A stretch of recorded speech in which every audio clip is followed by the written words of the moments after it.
System को हमारा नमस्कार। दोस्तों, देखिए, बहुत सी चीज़ें ऐसी हैं जो गलत हो रही हैं। मुझे नहीं लगता है कि ये श्री योगी आदित्यनाथ जी मुख्यमंत्री तक ये बात पहुंचती होगी। ये भी पहुंचना बहुत ज़रूरी है। जैसे कि अमृत योजना चली, अमृत योजना के पहले जो रोडें अच्छी बनी हुई थी वो रोडें अब खुद करके ख़राब हो गई। अमृत योजना तो चल गई, हालांकि बहुत घरों में उसका पानी अभी यूज भी नहीं हो रहा है। अमृत योजना चल गई क्योंकि आप लोग हमसे बेहतर जानते हैं, चलो अच्छी बात है। लेकिन उसके कारण जितनी रोडें खराब हुई हैं उसका जिम्मेदार कौन होगा? ऑटो पलटते हैं, टेम्पो पलटते हैं, छोटे छोटे मोहल्लों में लोग रहते हैं, बच्चे साइकिल से जाते हैं, चलना मुश्किल है। मेरे ही मोहल्ले में देख लीजिए, क्योंकि पहले रोड अच्छी बन गई थी, चूंकि अमृत योजना चली उसके तहत रोडों को खोदा गया। खोदने के बाद में रोडों को उल्टा सीधा करके पाट दिया गया। इससे बहुत बड़ी प्रॉब्लम होती है लोगों को। थोड़ा इस पे भी हमारी सरकार को ध्यान देना चाहिए। और रही बात आगे की कि हमारी योगी सरकार को बहुत कुछ अच्छा करने की जरूरत है।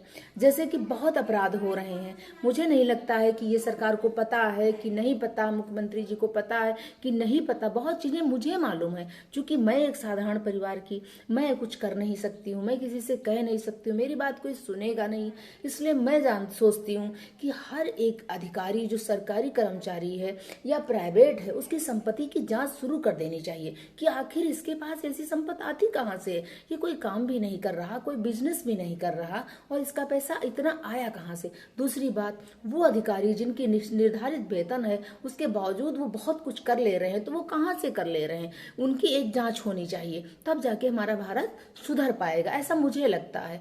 और ये करने से भी जो गरीबों का खून निचोड़ा जा रहा है, गरीबों से घूस ली जा रही, इसका सीधा सा प्रयोग ये है, सीधा सा मतलब कहते हैं उपाय ये है कि उसको ये देखा जाए कि यदि ये सिपाही है, ये दरोगा है, हर सिपाही दरोगा मेरे भारत के गलत नहीं है। जिस दिन हमारे देश की पुलिस नहीं रहेगी, अच्छे पुलिस ऑफिसर नहीं रहेंगे, उस दिन देश नहीं रहेगा। ये सत्य है, उनके कंधों पे हमारे देश की रक्षा की जिम्मेदारी है। लेकिन बहुत से पुलिसकर्मी ऐसे भी हैं जो भ्रष्ट हैं, उनकी वजह से हमारी पुलिस बदनाम हो रही है। कुछ लोग ऐसे हैं हमारे देश में, इसलिए हम चाहते हैं, हम ऐसा सोचते हैं, भले ही मेरा सोचना गलत हो, कि उन पुलिस वालों की, उन उच्च अधिकारियों की जांच होनी चाहिए, कि उन आरटीओ की जांच होनी चाहिए कि आखिर इसके पास इतना पैसा आया कहाँ से। जब इतने हजार रुपए बन रहा तो इसका खर्चा कितना हो रहा, ये तो सरकार सीधे से जांच सकती है। 100, 200, 1000, 2000, 10,000, 20,000 इधर उधर हो सकता है, लेकिन जब पूरी जांच होगी तो पता चल जाएगा इसके पास इतना पैसा कहाँ से आता है। जो मोटर मालिक हैं, जो गाड़ियां चलाते हैं, रोडों पे उन्हें धक्के खाने पड़ते हैं, हमारे ऑटो वाले, हमारे टेम्पो वाले, इनको बहुत प्रताड़ित किया जाता है पुलिस, क्योंकि इन लोगों के पास इतना ज्ञान नहीं होता है। ज्ञान होता है तो इतना पावर नहीं होता, इतना पैसा नहीं होता, किसी न किसी कानून में धर दिए जाते हैं। इसलिए चुपचाप अपना जो पैसा मांगे उठा के दे दिया।